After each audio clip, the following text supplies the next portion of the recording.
الحمد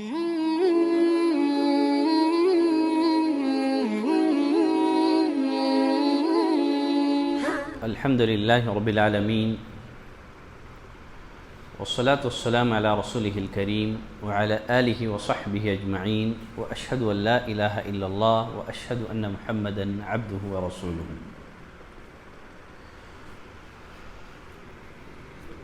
ایمان کے ارکان میں ایک اہم ترین رکن آخرت پر ایمان لانا ہے۔ آخرت پر ایمان لانے میں 9 یا 10 باتیں شامل ہیں۔ ان میں ایک میزان پر ایمان لانا ہے، ان میں سے ایک میزان پر ایمان لانا ہے۔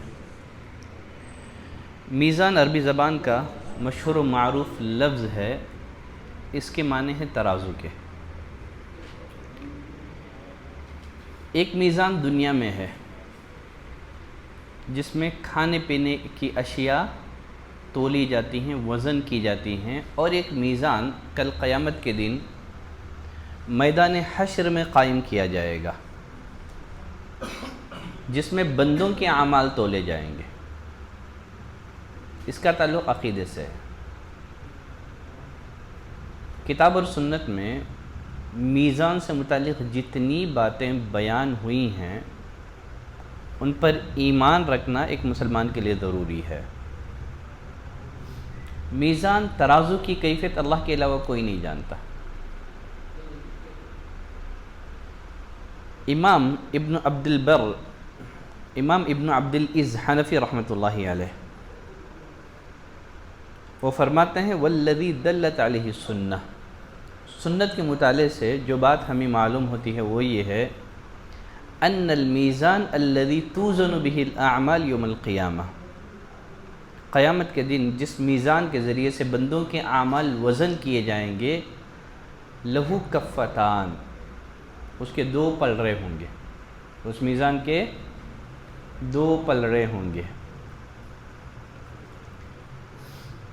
حسیتان مشاہدتان، جن کو دیکھا جا سکے گا، جن کو محسوس کیا جا سکے گا، جس کے دائیں پلڑے میں نیکیاں اور بائیں پلڑے میں گناہ وزن کیے جائیں گے۔ جس کی نیکیوں کا وزن زیادہ ہوگا قیامت کے دن اس کا نام اعمال اسے دائیں ہاتھ میں دیا جائے گا اور وہ جنتیوں میں سے ہوگا، اور جس کے گناہوں کا وزن بھاری اور وزندار ہوگا اس کا نام اعمال اسے بائیں ہاتھ میں تھمایا جائے گا اور وہ جہنمیوں میں سے ہوگا۔ جیسے اللہ تعالیٰ نے قرآن مجید میں فرمایا والوزن یومئذ الحق، قیامت کے دن وزن کا ہونا ایک اٹل حقیقت ہے۔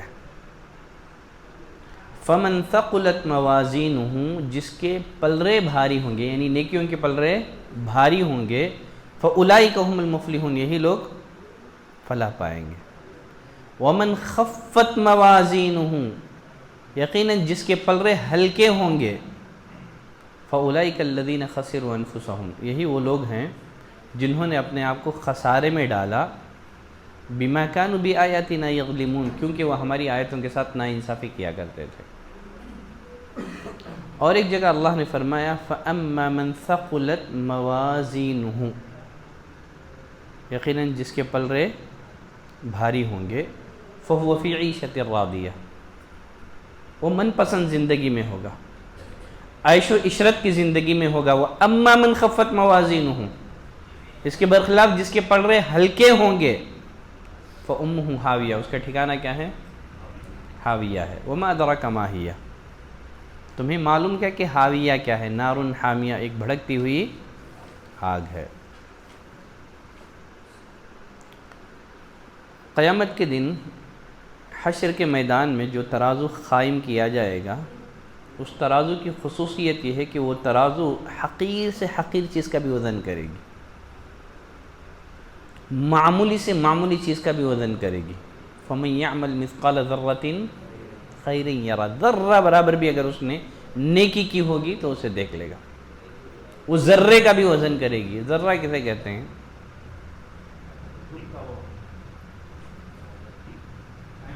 گھر کے روشن دان سے جب روشنی آپ کے بیڈ روم میں پڑتی ہے، آپ کے گھر میں پڑتی ہے، سورج کے شعاؤں میں آپ کو جو ذرات دکھائی دیتے ہیں وہی ذرہ ہے. تو اس میزان کی خصوصیت یہ ہے کہ وہ ذرے کا بھی وزن کرے گی. جیسے اللہ تعالیٰ نے فرمایا وَنَضَعُ الْمَوَازِينَ الْقِسْطَ لِيَوْمِ الْقِيَامَةِ، ہم قیامت کے دن ٹھیک ٹھیک وزن کرنے والا ترازو لا کر کے درمیان میں رکھ دیں گے. فَلَا تُظْلَمُ نَفْسٌ شَيْئًا، کسی پر ذرہ برابر بھی ظلم نہیں کیا جائے گا. وَإِن كَانَ مِثْقَالَ حَبَّةٍ مِّنْ خَرْدَلٍ، اگر کسی نے رائی کے دانے کے برابر بھی کوئی عمل کیا ہوگا أَتَيْنَا بِهَا، ہم اسے بھی سامنے لائیں گے. وَكَفَى بِنَا حَاسِبِينَ، حساب چکانے کے لیے ہم کافی ہیں.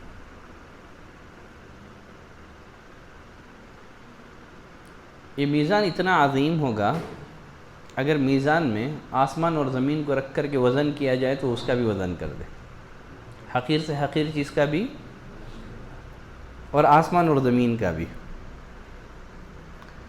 سلمان الفارسی رضی اللہ تعالیٰ عنہ کی روایت ہے، رسول اللہ صلی اللہ علیہ وسلم نے فرمایا یوضع المیزان یوم القیامہ، قیامت کے دن میزان قائم کیا جائے گا. فلو اوزن فیہ السماوات والارض، اگر اس میزان میں آسمان اور زمین کو تولنے کے لیے رکھ دیا جائے، ڈالا جائے تو ان کا بھی وزن کر دے. فتقول الملائکہ، فرشتے کہیں گے یا ربی لمن یزن ھذا، اس میزان میں کس کا وزن کیا جائے گا؟ اللہ فرمائے گا لمن شئت من خلقی، میں اپنی مخلوقات میں سے جس کا چاہوں گا وزن کروں گا. تو فرشتے کہیں گے سبحانک ما عبدناک حق عبادتک، اے پروردگارہ تیری ذات ہے، ہم نے تیری عبادت کا حق ادا نہیں کیا.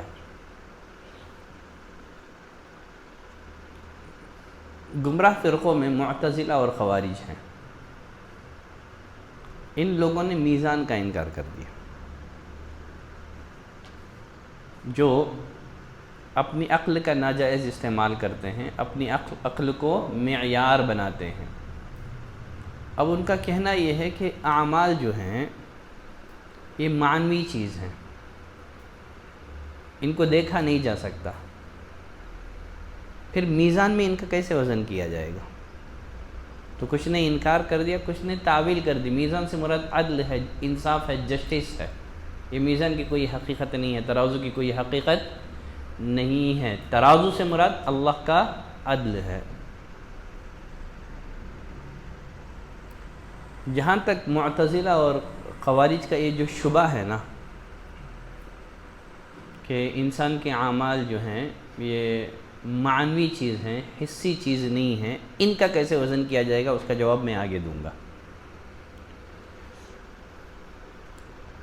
دیکھیں یہاں ایک بات ذہن میں رکھیں،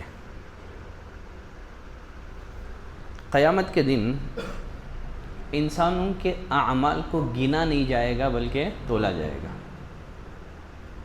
اعمال کو گنا نہیں جائے گا بلکہ تولا جائے گا، وزن کیا جائے گا. کیا بات معلوم ہوئی؟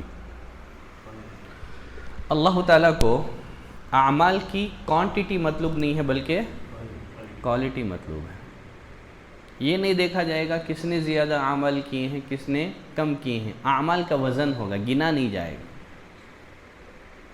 اللہ تعالیٰ کو عمل کی کوانٹٹی مطلوب نہیں ہے بلکہ کوالٹی مطلوب ہے.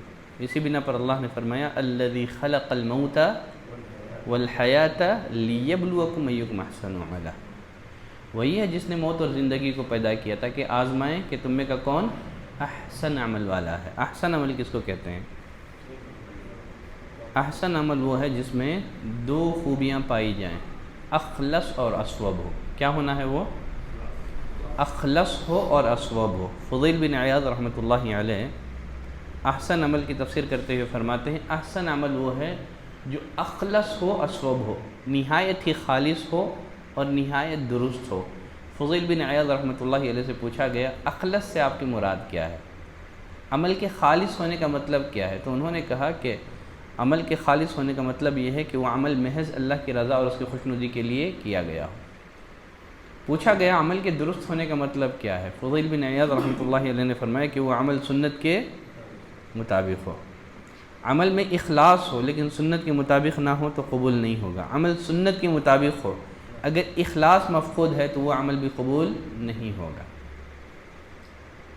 تو اللہ تعالیٰ کو عمل کی کوالٹی مطلوب ہے، کوانٹٹی مطلوب نہیں ہے۔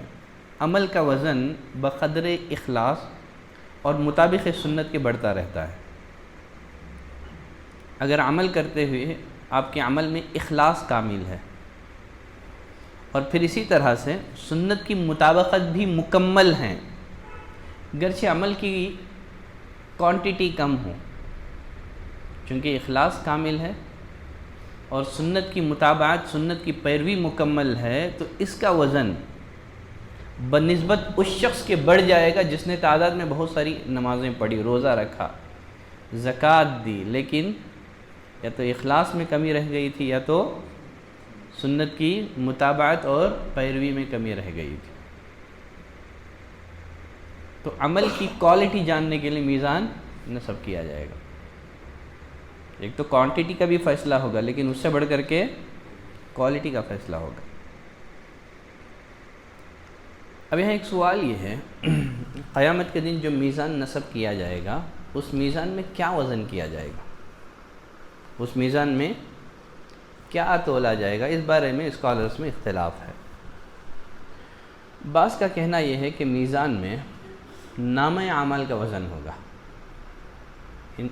میزان میں نامہ اعمال تولے جائیں گے۔ بعض نے کہا کہ نہیں، خود عامل کا وزن کیا جائے گا، عمل کرنے والے کو میزان میں رکھ کر کے تولا جائے گا۔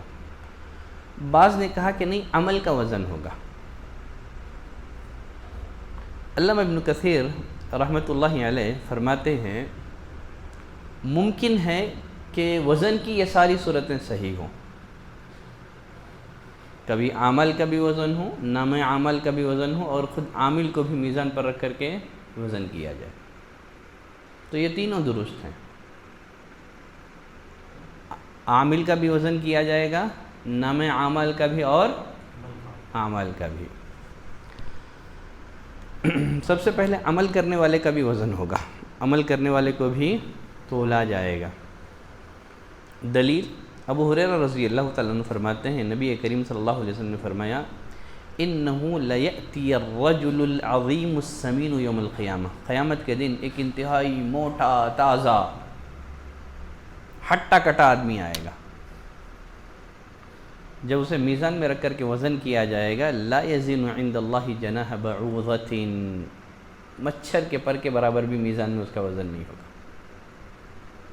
قیامت کے دن ایک موٹے، تازے، بڑے آدمی کو لایا جائے گا لیکن میزان میں اس کا وزن مچھر کے پر کے برابر بھی نہیں ہوگا۔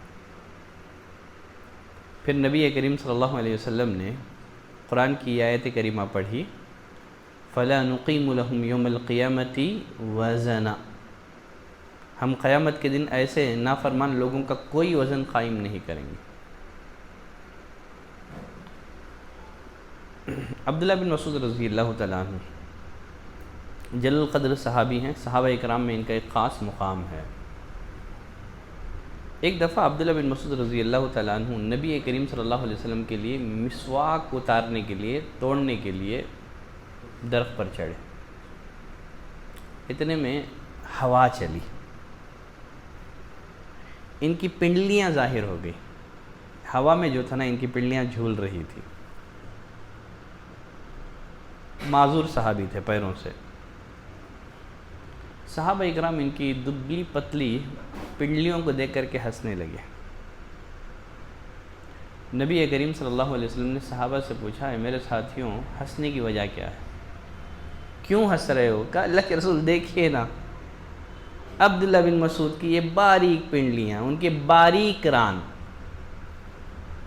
نبی کریم صلی اللہ علیہ وسلم نے فرمایا تم عبداللہ بن مسعود کی پنڈلیوں پر ہنستے ہو، والذی نفسی بیدہ لہما اثقل فی المیزان من احد، قسم ہے اس ذات کی جس کے ہاتھ میں میری جان ہے، یہ پتلی ٹانگیں میزان میں احد پہاڑ سے زیادہ بھاری اور وزندار ہے۔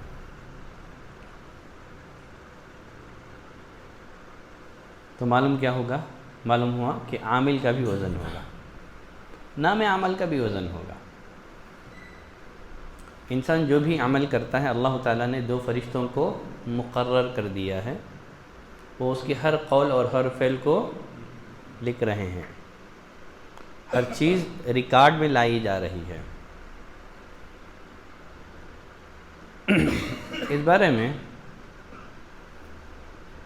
عبداللہ بن عمرو بن عاص رضی اللہ تعالیٰ عنہ کی مشہور و معروف روایت، آپ نے یہ روایت سن رکھی ہوگی، نبی کریم صلی اللہ علیہ وسلم نے فرمایا یصاح برجل من امتی یوم القیامت علی رؤوس الخلائق، قیامت والے دن میری امت کے ایک شخص کو سارے انسانوں کے درمیان بلایا جائے گا، میدان محشر میں تمام اولین و آخرین جمع ہوں گے، اللہ تعالیٰ میری امت کے ایک شخص کو طلب کرے گا سارے انسانوں میں، فَيُنشَرْ لَهُ 99 سِجِلًّا، اس کے آگے گناہوں کے 99 دفتر پھیلا دیے جائیں گے،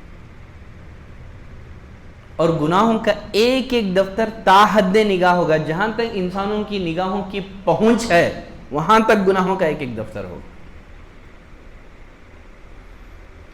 اللہ تعالیٰ اس بندے کو قریب کر کے پوچھے گا أَتُنْكِرُ مِنْ هَذَا شَيْءٍ، اے میرے بندے ان دفتروں میں جو گناہ درج ہیں تیرے، کیا تو ان گناہوں میں سے کسی گناہ کا انکار کرتا ہے؟ مزید پوچھے گا أَظَلَمَكَ كَتَبَتِ الْحَافِظُونَ، کیا میرے محافظ فرشتوں نے تیرے نام اعمال کو تیار کرنے میں کوئی غلطی کی ہے؟ ان سے کوئی چوک تو نہیں ہو گئی ہے؟ کہیں ایسا تو نہیں ہوا ہے کہ تو نے کوئی گناہ نہ کیا ہو، غلطی سے وہ گناہ تیرے نام اعمال میں درج کر دیا گیا ہو؟ ایسی کوئی بات ہے، ایسا کوئی معاملہ ہے؟ بندہ کہے گا کہ نہیں پروردگار، ان میں جو گناہ درج ہیں میں نے واقعتاً ان گناہوں کا ارتکاب کیا ہے، تیرے محافظ فرشتوں سے میری رپورٹ تیار کرنے میں کسی طرح کی بھول چوک نہیں ہوئی ہے۔ پھر سے اللہ پوچھے گا أَلَكَ عُذْرٌ، 99 گناہوں کے دفتر، ایک ایک دفتر تا حد نگاہ،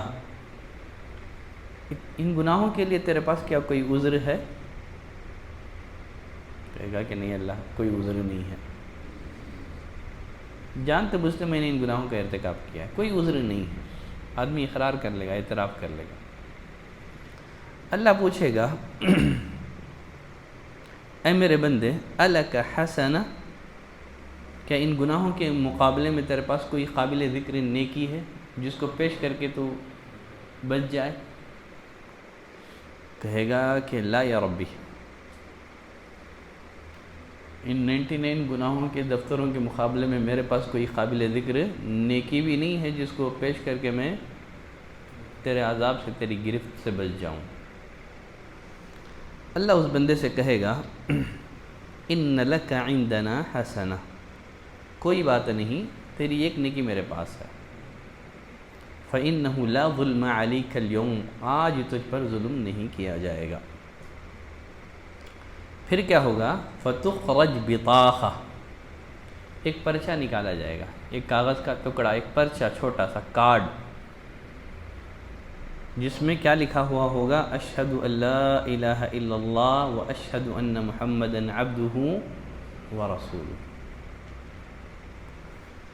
پھر اس بندے سے کہا جائے گا احضر وزنک، جب تیرے نام اعمال کا وزن ہوگا اس موقع پر تجھے حاضر رہنا ہے میزان کی جگہ پر۔ بندہ کہے گا یا ربی ما هذه البطاقة مع هذه السجلات، ہے پروردگارا یہ چھوٹی سی پرچی، یہ کاغذ کا چھوٹا سا ٹکڑا گناہوں کے 99 دفتروں کے مقابلے میں کیا وزن رکھتا ہے، اس کی کیا حیثیت ہے؟ اللہ کہے گا آج تجھ پر ظلم نہیں ہوگا، آج تجھ پر ظلم نہیں ہوگا۔ نبی کریم صلی اللہ علیہ وسلم نے فرمایا فَتُوضَعُ السِّجِلَّاتُ فِي كَفَّةٍ، گناہوں کے 99 دفتروں کو ترازو کے ایک پلڑے میں رکھ دیا جائے گا، اور وہ جو کارڈ تھا، پرچی تھی، کاغذ کا جو چھوٹا سا ٹکڑا تھا، اس کو ترازو کے دوسرے پلڑے میں رکھا جائے گا۔ تو پھر کیا ہوگا؟ نبی کریم صلی اللہ علیہ وسلم نے فرمایا فتاشت السجلات، جو گناہوں کے 99 دفتر ہیں اوپر اٹھ جائیں گے اور وہ کاغذ کی جو پرچی تھی وہ بھاری ہو جائے گا۔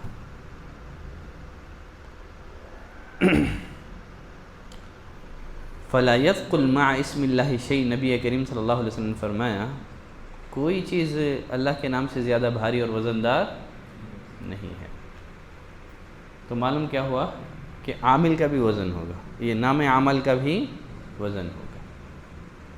ایک تو عامل کا بھی وزن ہوگا، نام عمل کا بھی وزن ہوگا۔ اب تیسرے نمبر پر بچا کیا ہے؟ عمل کا بھی وزن ہوگا، میزان میں عمل کا بھی وزن ہوگا۔ ابو مالک اشعری رضی اللہ تعالیٰ عنہ فرماتے ہیں نبی کریم صلی اللہ علیہ وسلم نے فرمایا الطہور شطر الایمان، پاکی صفائی آدھا ایمان ہے۔ والحمدللہ تملأ المیزان، اگر بندہ زبان سے ایک دفعہ الحمدللہ کہتا ہے تو اس سے میزان بھر جاتا ہے۔ الحمدللہ کہتا ہے تو اس سے کیا ہوتا ہے؟ میزان بھر جاتا ہے۔ وسبحان اللہ والحمدللہ، بندہ سبحان اللہ الحمدللہ کہتا ہے تو آسمان اور زمین کے درمیان جو خلا ہے نا وہ بھر جاتی ہے۔ تو یہ فضیلت ہے الحمدللہ اور سبحان اللہ کی۔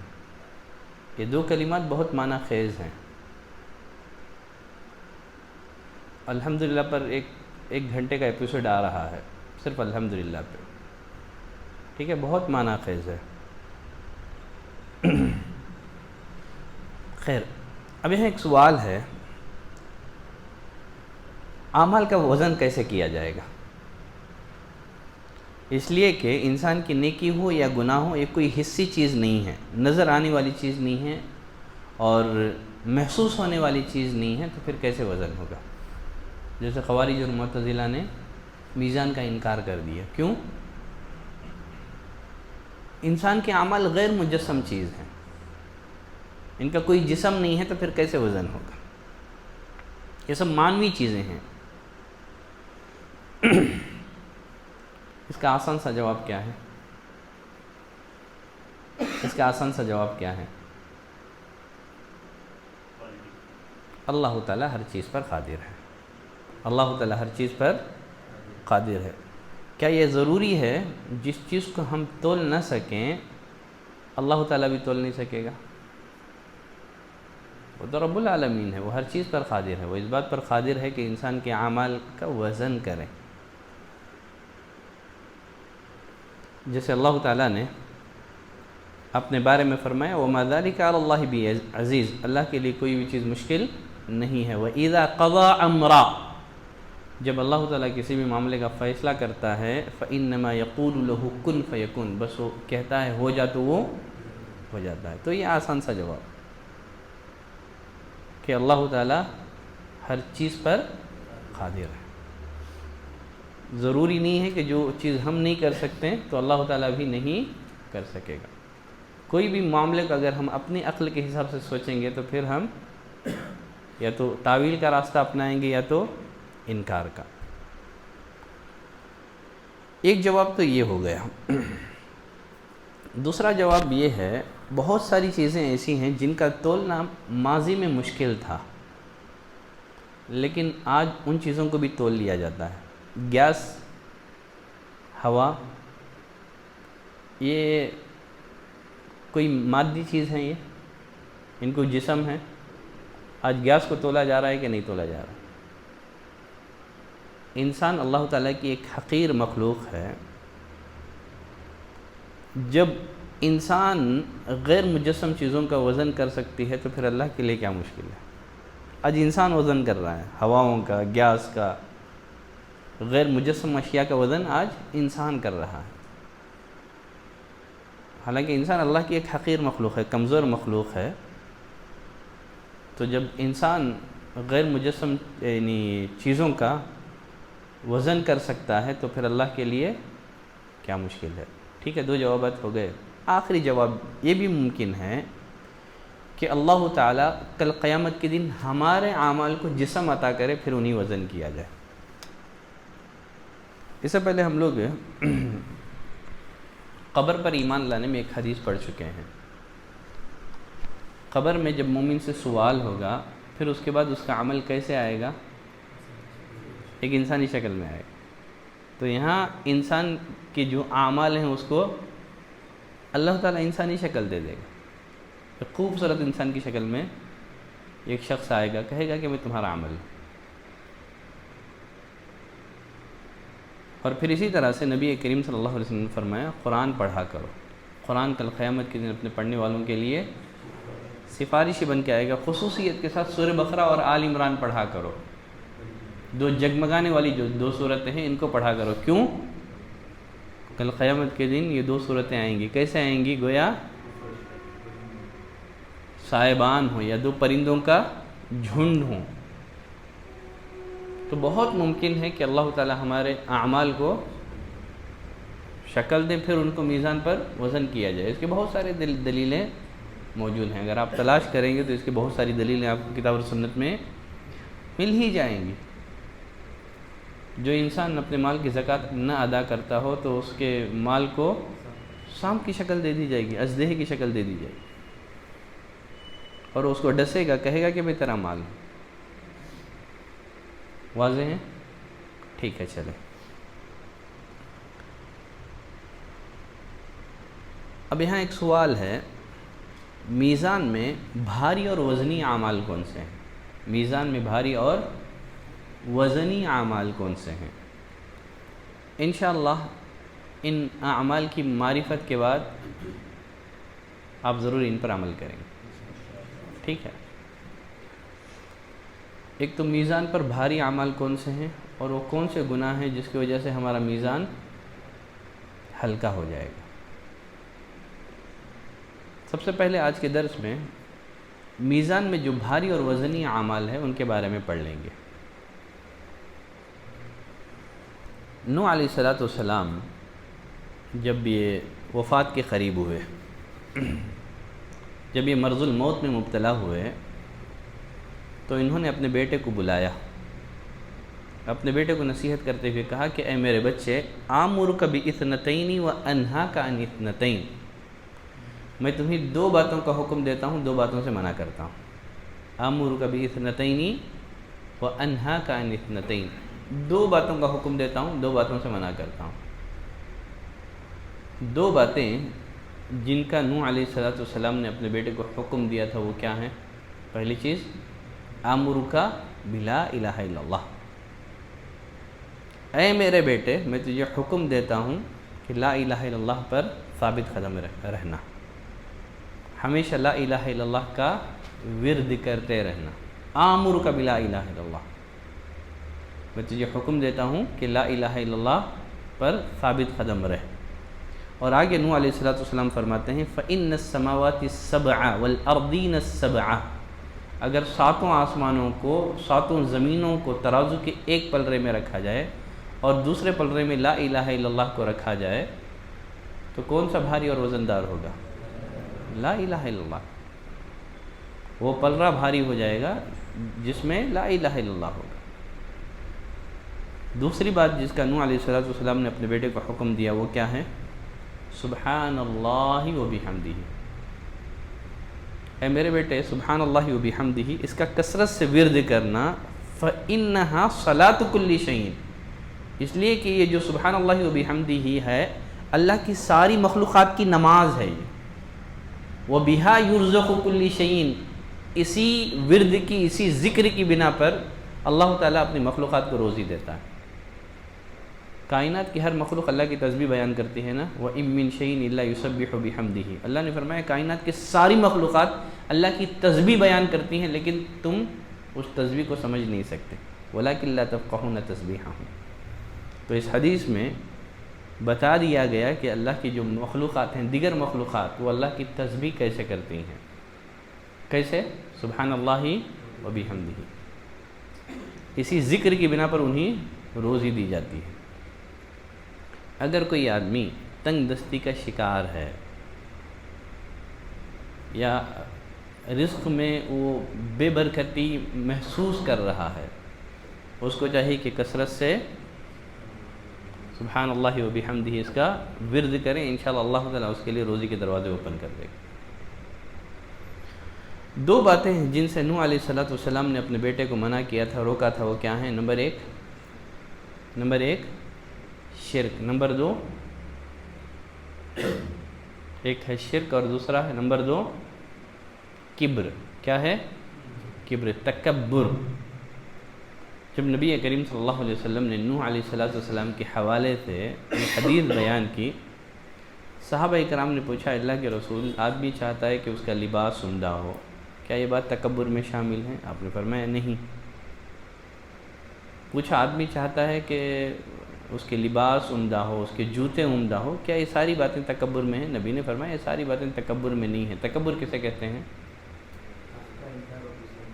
تکبر نام ہے حق کو جھٹلانے کا اور لوگوں کو حقیر سمجھنے کا۔ ایک ہے حق کا انکار کرنا۔ سب سے پہلے حق کا انکار کس نے کیا تھا؟ ابلیس نے۔ سب سے پہلے حق کا انکار ابلیس نے کیا تھا۔ اللہ تعالیٰ نے حکم دیا تھا ابلیس کو کہ آدم کا سجدہ کریں، تو ابلیس نے کیا کیا؟ اپنی عقل کو نقل پر مقدم کر دیا۔ ہمیشہ جو اپنی عقل ہے نا اس کو کتاب اور سنت کے تابع رکھنا ہے، کتاب اور سنت کو اپنی عقل کے تابع نہیں بنانا ہے۔ سمجھ رہے ہیں؟ اپنی عقل کو ہمیشہ کتاب اور سنت کے تابع رکھنا ہے، کتاب اور سنت کو اپنی عقل کے تابع نہیں بنانا ہے۔ ابلیس نے یہی غلطی کی۔ اللہ نے حکم دیا سجدہ کرو، سجدہ کر لیتا، لیکن اس نے کیا کیا؟ فوراً اپنی عقل کو چلایا، کہا کہ یہ بات تو میری عقل میں نہیں آتی۔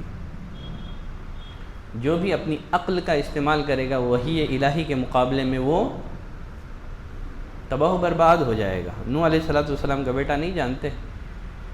نوح علیہ السلام نے اپنے بیٹے سے کیا کہا تھا جب طوفان کا آغاز ہو گیا؟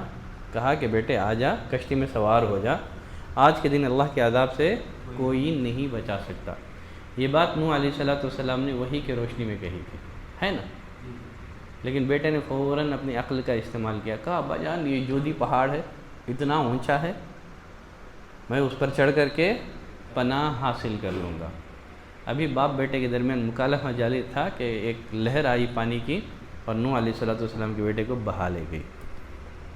تو معلوم ہوا جو بھی وحی الہی کے مقابلے میں اپنی عقل کا استعمال کرے گا وہ اسی طرح بہہ جائے گا، وہ تباہ و برباد ہو جائے گا۔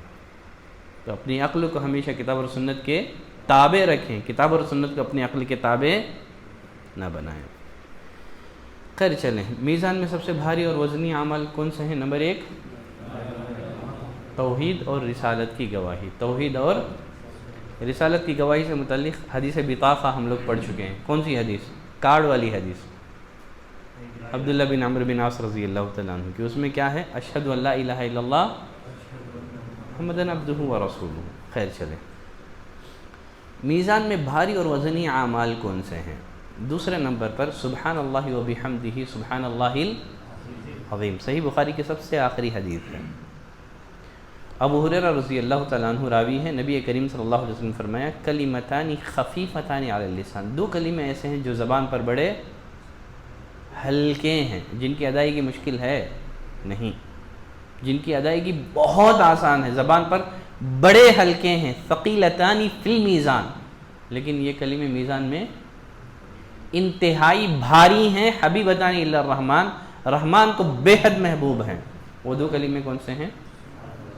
سبحان اللہ و بحمدہ سبحان اللہ العظیم۔ چلتے پھرتے جو ہے نا آپ اس کا اہتمام کریں، اس کی عادت بنا لیں۔ آدمی جس کی عادت بنا لیتا ہے انشاءاللہ اس کی موت اسی پر واقع ہوتی ہے۔ اگر آپ اس کلمے کی عادت ڈال لیں سبحان اللہ و بحمدہ، موت کے وقت یہ کلمہ ادا ہو جائے تو انشاءاللہ آدمی کی کامیابی کی دلیل ہے نا۔ خیر چلے، ایک دفعہ نبی کریم صلی اللہ علیہ وسلم فجر کی صلاۃ پڑھنے کے بعد ام المؤمنین جویریہ رضی اللہ تعالیٰ عنہ کے پاس سے گھر سے نکلے، فجر کی اذان ہو چکی تھی۔ ام المؤمنین جویریہ رضی اللہ تعالیٰ عنہ اپنے مصلی پر بیٹھ کر کے ذکر کر رہی تھی۔ آپ فجر کی نماز پڑھ کے گھر سے نکلے، پھر واپس گھر کو کب آئے؟ چاش کے وقت۔ جب سورج اچھی طرح سے روشن ہو چکا تھا۔ آپ نے دیکھا کہ جویریہ رضی اللہ تعالی عنہ برابر ذکر میں مشغول ہیں۔ آپ نے جویریہ رضی اللہ تعالیٰ عنہ سے پوچھا ما زلتی علی الحال الذی فارقتک علیہا، تم اب تک اسی حال میں بیٹھی ہو جس حال میں تمہیں چھوڑ کر گیا ہوں؟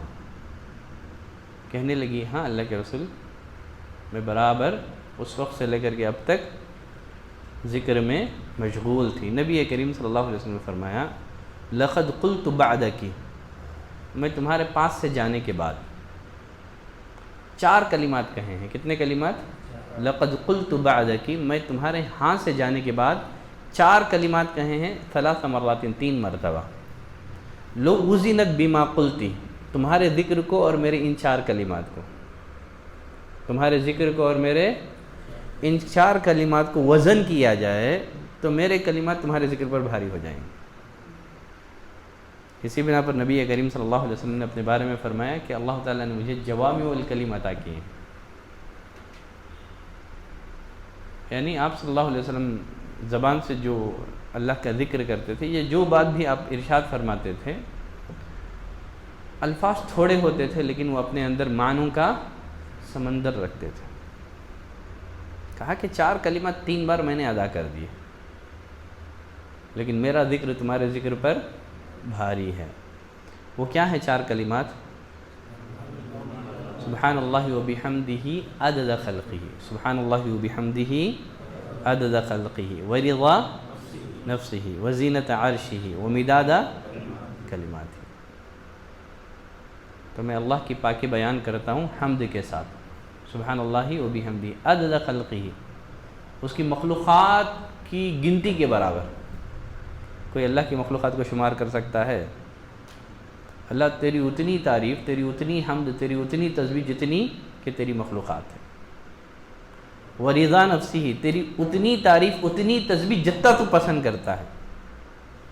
وزینت عرشی، تیرے وزن کے برابر تیری تسبیح اور تیری تعریف، تیرے عرش کے وزن کے برابر۔ وزینت عرش، تیرے عرش کے وزن کے برابر تیری تعریف۔ ومداد کلماتہ، جتنے کے کلمات کی سیاہی ہے۔ اگر سارے سمندروں کو سیاہی بناتے کر اگر کوئی اللہ کی تعریف لکھنا چاہے تو یہ بھی ذکر بڑا جامع ذکر ہے۔ سبحان اللہ و بحمدہ عدد خلقہ ورضا نفسہ وزینت عرشہ ومداد کلماتہ۔ یاد ہے سب کو؟ کن کو یاد نہیں ہے؟ تو یاد کر لے، ٹھیک ہے؟ اگلے بار سنائیں گے سنڈے۔ چلیں، میزان میں بھاری اعمال میں سے ایک عمل ہے نماز کے بعد اور سوتے وقت کے اذکار۔ عبداللہ بن عمرو بن عاص رضی اللہ تعالیٰ عنہ فرماتے ہیں نبی کریم صلی اللہ علیہ وسلم نے فرمایا خصلتانی او خلتان، 2 خصلتیں یا 2 عادتیں ایسی ہیں لا یحافظ علیہما عبد مسلم، جو کوئی مسلمان بندہ ان کی حفاظت کرتا ہے الا دخل الجنہ، ضرور وہ جنت میں جائے گا۔ 2 عادتیں ایسی ہیں اگر کوئی مسلمان ان کی پابندی کر لے تو وہ جنت میں جائے گا۔ آپ نے فرمایا ہما یسیر، یہ آسان ہے لیکن عمل کرنے والے تھوڑے ہیں، آسان ہے لیکن عمل کرنے والے تھوڑے ہیں۔ اب وہ 2 خصلتیں کیا ہیں، 2 عادتیں کیا ہیں؟ اگر مسلمان ان کی پابندی کر لے تو انشاءاللہ وہ جنت میں جائے گا۔ نمبر 1، یسبح فی دبر کل صلاۃ 10، ہر فرض نماز کے بعد 10 دفعہ سبحان اللہ۔ کتنی دفعہ؟ 10 دفعہ سبحان اللہ، 10 دفعہ الحمدللہ، 10 دفعہ اللہ اکبر۔ تو کتنی ہو گئی یہ؟ فرمایا فذالک 500، یہ 150 ہو گئے۔ کتنے ہو گئے؟ 5 نمازوں کے کتنے ہو گئے یہ؟ آپ صلی اللہ علیہ وسلم فرمایا فذالک 50 و 100، یہ 150 ہو گئے، گنتی میں 150 ہو گئے۔ وَأَلْفٌ وَخَمْسُمِائَةٍ فِي الْمِيزَان، لیکن میزان میں 1500، تعداد میں 150 لیکن میزان میں وہ کیسے؟ 1 نیکی 10 نیکیوں کے برابر، 1 نیکی 10 نیکیوں کے برابر 1500 ہو گئے نا، ٹھیک ہے۔ پھر آپ صلی اللہ علیہ وسلم نے دوسرا عمل فرمایا وَيُكَبِّرُ 34 إِذَا أَخَذَ مَسْجَعَهُ، جب آدمی سونے کے لیے بستر پر آئے تو 34 مرتبہ اللہ اکبر کہیں۔ کتنی دفعہ؟ وَيَحْمَدُ 33، 30 پر 3 مرتبہ الحمدللہ، وَيُسَبِّحُ 33، 33 مرتبہ سبحان اللہ۔ یہ کتنے ہو گئے؟ فَذَلِكَ مِئَةٌ بِاللِّسَانِ، یہ زبان میں 100 ہو گئے، وَأَلْفٌ فِي الْمِيزَانِ، لیکن میزان میں 1000۔ صحابہ اکرام نے نبی کریم صلی اللہ علیہ وسلم سے پوچھا اللہ کے رسول،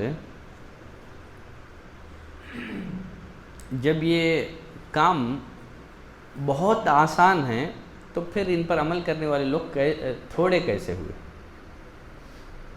جب یہ آسان ہیں تو ان پر عمل کرنے والے لوگ تھوڑے کیسے ہوئے؟ آپ صلی اللہ علیہ وسلم نے فرمایا کہ یأتی احدکم الشیطان فی منامہ فینومہ قبل ان یقولہ، جب آدمی سونے کے لیے بستر پر جاتا ہے، ذکر کرنا چاہتا ہے، شیطان ذکر کرنے سے پہلے سلا دیتا ہے۔ ذکر کرنا چاہتا ہے، ذکر کرنے سے پہلے وہ سلا دیتا ہے۔ نماز کے بعد ذکر کرنا چاہتا ہے، فوراً نماز سے فارغ ہوا کہ نہیں کہ شیطان اسے اس کی کوئی حاجت یاد دلا دیتا ہے، نہیں تجھے فلاں کام کرنا ہے، تیری یہ مشغولیت ہے، مصروفیت۔ آسان تو ہے لیکن شیطان کیا کر دیتا ہے؟ اس کے ذہن کو ڈائیورٹ کر دیتا ہے کسی اور طرف۔ سونے کے لیے بستر پر آتا ہے تو ایک تو آدمی موبائل دیکھتے دیکھتے ہی سو جاتا ہے، پھر نماز کے بعد بھی آدمی کو فوراً فکر کیا ہے، اٹھا کر کے موبائل دیکھتے ہیں گویا نماز کی قبولیت کا میسج آ گیا ہو، ہے نا؟ ہاں، نماز کی قبولیت کا گویا میسج آ گیا، لوگ نماز سے فوراً فارغ ہوئے کہ نہیں پہلے واٹس ایپ میں میسج چیک کر، ہے نا؟ شیطان کیا کر دیتا ہے، اس کی کوشش یہ ہوتی ہے کہ کسی بھی طرح سے بندہ اللہ کا ذکر کر نہ پائے۔ پھر اللہ سے ہم عمل کی توفیق مانگتے ہیں، اس معاملے میں سب ایک ہی حمام میں ننگے ہیں، اللہ سب کی حفاظت کرے، سب کو عمل کی توفیق دے۔ کیا عالم کیا جاہل، شیطان سب سے زیادہ علماء کے پیچھے ہی پڑا رہتا ہے۔ خیر، عبداللہ بن عمرو بن عاص رضی اللہ تعالیٰ عنہ فرماتے ہیں میں نے نبی کریم صلی اللہ علیہ وسلم کو دیکھا، آپ اپنے ہاتھ سے تسبیحات پڑھا کرتے تھے، اپنے ہاتھ سے تسبیحات پڑھا کرتے تھے۔ تو تسبیح کا سب سے بہترین طریقہ یہی ہے کہ آدمی اپنے ہاتھوں سے ہی تسبیحات کرے۔ کیا ہے یہ؟ مسند احمد سنن نبی داؤد میں یہ روایت موجود ہے۔ عبداللہ بن عمرو بن عاص، ہاں سیدھے ہاتھ سے۔ شیخ البانی صرف سیدھے ہاتھ کے ہی قائل ہیں، گرچہ بعض علماء دونوں ہاتھوں کے قائل ہیں، لیکن شیخ البانی رحمۃ اللہ علیہ فرماتے ہیں کہ یعنی جو لیفٹ ہینڈ سے تسبیحات کرتا ہے اس نے اللہ کی نافرمانی کی، جو دونوں ہاتھوں سے کرتا ہے گویا اس نے اپنے نیک عمل کو برے عمل کے ساتھ ملا دیا۔ اور فرماتے ہیں کہ جس نے سیدھے ہاتھ سے تسبیحات کا اہتمام کیا اس نے سنت کو پا لیا، اس نے سنت کو پا لیا۔ نبی کریم صلی اللہ علیہ وسلم نے عورتوں سے خطاب کر کے فرمایا یا معشر النساء اعقدن بالانامل، یہ جو تسبیحات ہیں اپنے انامل کے ذریعے سے گنو، اپنی انگلیوں کے پوروں پر تسبیح کرو۔ کیا فرمایا؟ انگلیوں کے پوروں پر تسبیح کرو، قیامت کے دن ان سے سوال ہوگا، ان کو بلوایا جائے گا، یہ قیامت کے دن آپ کے حق میں گواہی دیں گے، یا تو آپ کے خلاف میں موبائل ہے نا، اسکرین ٹچ، یا تو آپ کے حق میں یا تو آپ کے خلاف میں۔ تو یہ بہت اہم ہے، یہ جو پور ہے نا بہت اہم ہے، ان سے بلوایا جائے گا قیامت کے دن۔ فرمایا کہ انہی پوروں پر کیا کرو؟ تسبیحات کرو، یہی سب سے بہترین طریقہ ہے۔ جیسے اگر آپ کہنا چاہ رہے ہیں آسان طریقہ یہی ہے سبحان اللہ سبحان اللہ سبحان اللہ، ٹھیک ہے، سبحان اللہ سبحان اللہ سبحان اللہ، ایسے کہنے کی بجائے سبحان اللہ سبحان اللہ سبحان اللہ، بہتر طریقہ یہی ہے کہ سبحان اللہ سبحان اللہ سبحان اللہ۔ اس سے اچھا طریقہ اہل علم نے کہا کہ یہ طریقہ سب سے بیسٹ ہے، سبحان اللہ سبحان اللہ سبحان اللہ، ٹھیک ہے۔ اس کو عربی میں جو عقدہ کے جو لفظ آئے ہیں اس کے لیے یہ طریقہ سب سے زیادہ موزوں ہے، سبحان اللہ سبحان اللہ سبحان اللہ سبحان اللہ سبحان اللہ سبحان اللہ، ٹھیک ہے۔ تو یہ سب سے بیسٹ ہے، کون سا؟ یہ طریقہ، یہ بھی چلے گا۔ بعض اہل علم نے اس کی بھی گنجائش دی ہے، ٹھیک ہے، لیکن اولا یہ ہے کہ انامل سے تسبیحات گنے، یہ سب سے بیسٹ طریقہ ہے، ٹھیک ہے، یا ایسے یا تو ایسے۔ سمجھ میں آ گئی بات؟ چلیں آگے بڑھتے ہیں۔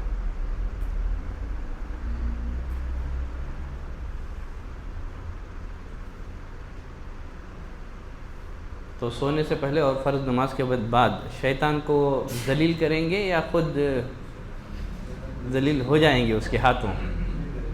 انشاءاللہ انشاءاللہ انشاءاللہ۔ میزان میں بھاری اعمال میں سے ایک عمل ہے انسان کے اچھے اخلاق۔ کیا ہے؟ انسان کے اچھے اخلاق۔ نبی کریم صلی اللہ علیہ وسلم نے فرمایا ما من شیء اثقل فی المیزان من حسن الخلق، میزان میں اچھے اخلاق سے بھاری کوئی عمل نہیں ہے۔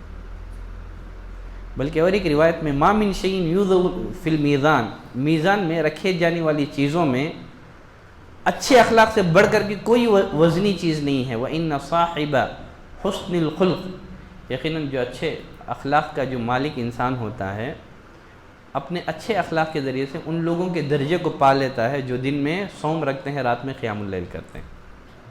مومن اپنے اچھے اخلاق سے ان لوگوں کے مقام اور مرتبے کو پا لیتا ہے جس مقام اور مرتبے کو دن میں روزہ رکھ کر کے پایا جاتا ہے، رات میں قیام اللیل کر کے پایا جاتا ہے۔ دیکھیے اسلام میں اچھے اخلاق کی ویلیو کیا ہے۔ اہل علم نے کہا کہ اخلاق کا اسلام میں ایک وسیع تصور ہے، اللہ کے ساتھ بھی اچھے اخلاق ہیں اور بندوں کے ساتھ بھی اچھے اخلاق ہیں۔ اللہ کے ساتھ اچھے اخلاق کیا ہیں؟ کہ بندہ اللہ کے فیصلوں سے راضی ہو جائے، فرائض کی پابندی کریں، محرمات سے اپنے آپ کو بچائیں، اور بندوں کے ساتھ بھی حسن خلق ہیں۔ بندوں کے ساتھ حسن خلق کیا ہے؟ کہ آدمی جب ملاقات کریں تو چہرے پر مسکراہٹ سے جائیں۔ پیسے تو خرچ نہیں ہوتے نا مسکرا کر ملنے سے، نہیں نا، مسکرا کر ملیں، لوگوں کو فائدہ پہنچائیں۔ فائدہ نہیں پہنچا سکتے تو کم از کم کوشش کریں کہ آپ کی ذات سے کسی کو نقصان نہ ہو۔ اسی کا نام اچھے اخلاق ہیں۔ اچھے اخلاق کی تعریف میں 3 باتیں اہل علم نے ذکر کی ہیں۔ ملاقات کے وقت چہرے پر مسکراہٹ سجانا، بندوں کو فائدہ پہنچانا۔ فائدہ پہنچانے کی بہت ساری شکلیں، علم سے فائدہ پہنچانا، دولت سے فائدہ پہنچانا، مشورہ دے کر کے فائدہ پہنچانا، ہے نا، سفارش کر کے فائدہ پہنچانا، راستہ دکھا کر کے فائدہ پہنچانا۔ تو جو شکلیں ہیں لوگوں کو مخلوقات کو فائدہ پہنچانے کی، فائدہ پہنچائیں۔ الاقل فائدہ نہیں پہنچا سکتے اس بات کی کوشش کرو نقصان بھی نہ پہنچاؤ۔ تعریف نہیں کر سکتے تو برائی بھی بیان مت کرو۔ تعریف نہیں کر سکتے تو کم از کم غیبت بھی نہ کرو۔ تعریف نہیں کر سکتے تو کم از کم غیبت بھی نہ کرو۔ خیر چلے، کتنے ہو گئے میزان میں بھاری اعمال میں؟ 6 ہو گئے۔ میزان میں بھاری اعمال میں سے ایک عمل ہے اولاد کی وفات پر صبر کرنا۔ اولاد کی وفات پر صبر کرنا۔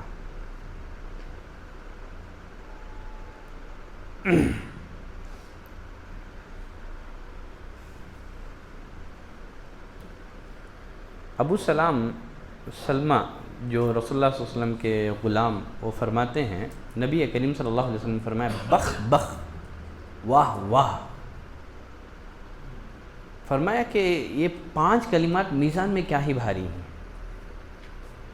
ما اثقلہن فی المیزان، آپ نے ہاتھ سے 5 باتوں کی طرف اشارہ کر کے فرمایا کہ یہ 5 چیزیں میزان میں کیا ہی بھاری ہیں۔ وہ 5 چیزیں کیا ہیں؟ سبحان اللہ والحمد للہ ولا الہ الا اللہ واللہ اکبر، یہ سب سے افضل ترین کلمات ہیں یہ، ٹھیک ہے۔ پھر ولد الصالح یتوفی للمرء المسلم، اگر کسی مسلمان کا نیک لڑکا وفات پا جائے، اللہ سے اجر و ثواب کی امید پر وہ صبر کرتا ہے، یہ صبر بھی میزان میں کیا ہی بھاری ہے۔ اولاد کی وفات پر صبر کرنا یہ نیکی بھی میزان پر کیا ہی بھاری ہے۔ بقیہ وہ روایت تو آپ جانتے ہیں، بیت الحمد والی، جانتے ہیں کہ نہیں جانتے ہیں؟ کیا ہے بیت الحمد والی روایت؟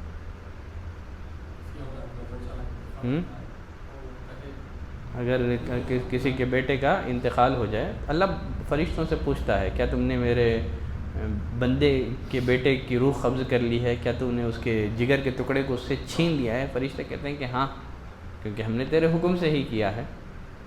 پھر اللہ تعالیٰ فرشتوں سے پوچھتا ہے اس وقت میرے بندے کا ریاکشن کیا تھا، اس وقت میرے بندے نے کیا کہا؟ فرشتے کیا کہیں گے؟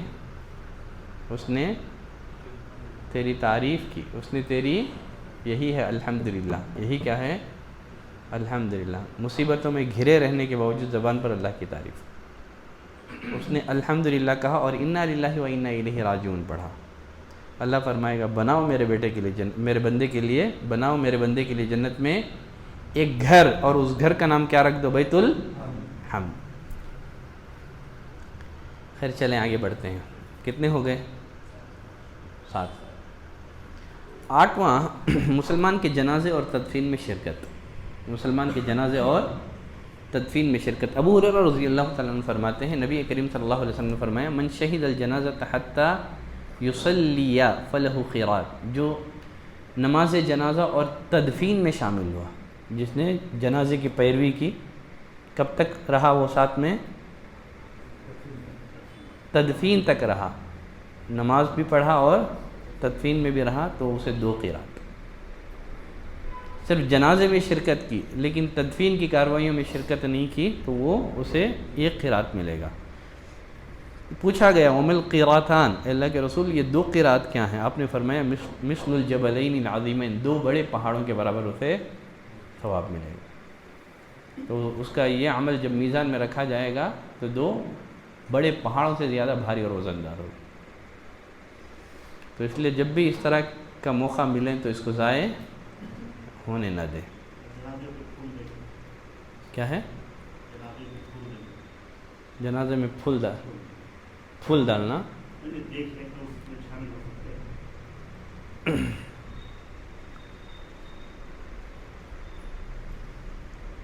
کیونکہ یہ شرک نہیں ہے، یہ کیا ہے؟ یہ بدعات میں سے ہیں۔ ویسے رسول اللہ صلی اللہ علیہ وسلم نے ایسے جنازوں کے ساتھ چلنے سے منع کر دیا ہے جس میں لوگ جو ہے آگ لے کر کے چلتے ہوں، ٹھیک ہے، آگ لے کر کے چلتے ہوں۔ اگر خلاف سنت کوئی کام ہو رہا ہے تو آپ کو اختیار ہے، ٹھیک ہے، آپ اللہ کے لیے نہیں جا رہے ہیں تو اللہ کے لیے نہیں جا رہے ہیں تو انشاءاللہ آپ کو ثواب ملے گا، کیونکہ آپ اللہ کے لیے کر رہے ہیں، ٹھیک ہے، انشاءاللہ گنجائش ہے۔ کیا بولے؟ ہاں یہ گنجائش ہے، اب نہیں جانا چاہے تو گنجائش ہے، کیونکہ نہیں جانا چاہیے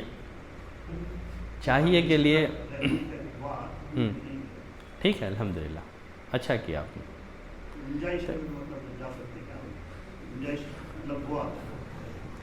خیر ہم لوگ پہلے درس کمپلیٹ کر لیں گے، اس کے بعد اس کی طرف چلیں گے، ٹھیک ہے، کیونکہ فتوے کا معاملہ ہے، تھوڑا بڑے علماء کی طرف رجوع کرنا پڑے گا، ٹھیک ہے، فتوے کا باب وسیع ہے۔ جہاں تک معاملہ ہے تقوی کا، آپ نے تقوی پر عمل کیا، پھر فتویٰ تقوی سے تھوڑا اونچا درجہ ہے، علی الاطلاق نہیں جانا ہے، ٹھیک ہے، اس پر کیا اتنا بڑا حکم لگایا جا سکتا ہے یا نہیں؟ ٹھیک ہے چلیں، کیونکہ اس سوال کا تعلق ویسے بالواسطہ ہمارے درس سے بھی نہیں ہے، درس کے بعد کر لیں گے سوال اگر ہو تو۔ اللہ کی راہ میں گھوڑا پالنا، اللہ کی راہ میں گھوڑا پالنا۔ ابو ہریرہ رضی اللہ تعالیٰ عنہ فرماتے ہیں من احتبس فرسا فی سبیل اللہ، جس نے اللہ کے راستے میں گھوڑا پالا اللہ پر ایمان رکھتے ہوئے، اس کے وعدوں کی تصدیق کرتے ہوئے، تو کیا ہوگا؟ فَإِنَّ شِبْعَهُ وَرِيَّهُ، اس نے گھوڑے کو جو چارہ ڈالا تھا، جو کھلایا تھا، جو پلایا تھا، اس کا بول اور براز سب میزان میں ہوگا، اس کا بول اور براز، اس کا پیشاب سب میزان میں ہوگا، لیکن بشرط یہ ہے کہ اللہ کے راستے میں قتال کرنے کے لیے کسی نے گھوڑا پالا ہو تو۔ کتنے ہو گئے؟ 9 ہو گئے. چلیں، نبی کریم صلی اللہ علیہ وسلم جن دعاؤں کا اہتمام کرتے تھے یہ دعا بتا کر کے آج کے درس کو ختم کرتا ہوں. باقی ہمارا ٹاپک ہے میزان، وہ گناہ جس کی وجہ سے انسان کا میزان ہلکا ہو جاتا ہے. اصل میں کیا ہے، اس کے تحت اہل علم نے بربادی اعمال کے اسباب ذکر کیے ہیں. بہت سارے گناہ ایسے ہیں جس سے ہماری نیکیاں، ہمارے اعمال برباد ہو جاتے ہیں، اس سے ہمارا میزان بھی کیا ہو جاتا ہے؟ ہلکا ہو جاتا ہے. تو یہ بھی لمبا موضوع ہے. یہ چاہیں گے کہ ایپیسوڈ اس پر بھی بربادی اعمال کے اسباب پہ، ٹھیک ہے، بربادی اعمال کے اسباب، وہ گناہ جس کی وجہ سے انسان کے اعمال برباد ہو جاتے ہیں، اور وہی گناہ کیا ہوں گے؟ میزان کو ہلکا بھی کر دیں گے. تو اگلی کلاس یہی رہے گی، بربادی اعمال کے اسباب. ٹھیک ہے، چلیں. آخری حدیث اس بارے میں، کان رسول اللہ صلی اللہ علیہ وسلم اذا اخذ مسجعہ، نبی کریم صلی اللہ علیہ وسلم جب سونے کے لیے بستر پر جاتے، آپ جہاں بہت ساری دعاؤں کا اہتمام کرتے تھے اس میں ایک دعا یہ بھی ہے، اللہم اغفر لی، اللہ مجھے بخش دے، وقصع شیطانی، میرے شیطان کو ذلیل کر دے، میرے شیطان کو ذلیل کر دے، وفک رہانی، میرے گردن کو جہنم سے آزاد کر دے، وثقل میزانی، اور میرے میزان کو بھاری کر دے، میرے میزان کو بھاری کر دے، وجعلنی فی الند الاعلی، اور اے اللہ مجھے فرشتوں کی اعلیٰ محفل میں شامل کر دے، اے اللہ مجھے اعلیٰ محفل میں شامل کر دے، یعنی جنت کا اونچا درجہ تو مجھے عطا فرما. ٹھیک ہے، کیا دعا ہے وہ؟ اللہم اغفر لی وقصع شیطانی، اللہ تو مجھے معاف کر دے، میرے شیطان کو ذلیل اور رسوا کر دے، وفک رہانی، اور میری گردن کو جہنم سے آزاد کر دے، وثقل میزانی، میرے میزان کو بھاری اور وزندار کر دے، وجعلنی فی الند الاعلی، اے اللہ مجھے اعلیٰ محفلوں میں شامل کر دے. تو اسی دعا پر آج کے درس کو، آج کی کلاس کو ہم ختم کرتے ہیں. صلی اللہ علی نبینا محمد وعلی آلہ وصحبہ وسلم تسلیما کثیرا. دعا پڑھ دوں؟ شاید نہیں ہے، نہیں ہے، یہ دعا حسن مسلم میں نہیں ہے. شیخ البانی رحمۃ اللہ علیہ نے صحیح الجامع میں اس روایت کو صحیح قرار دیا ہے. ٹھیک ہے، یہ اچھا ہے، اگلے بار اسی کو یاد کر لو، ہے نا، وہ سلسلہ جاری ہے دعاؤں کو یاد کرنے کا.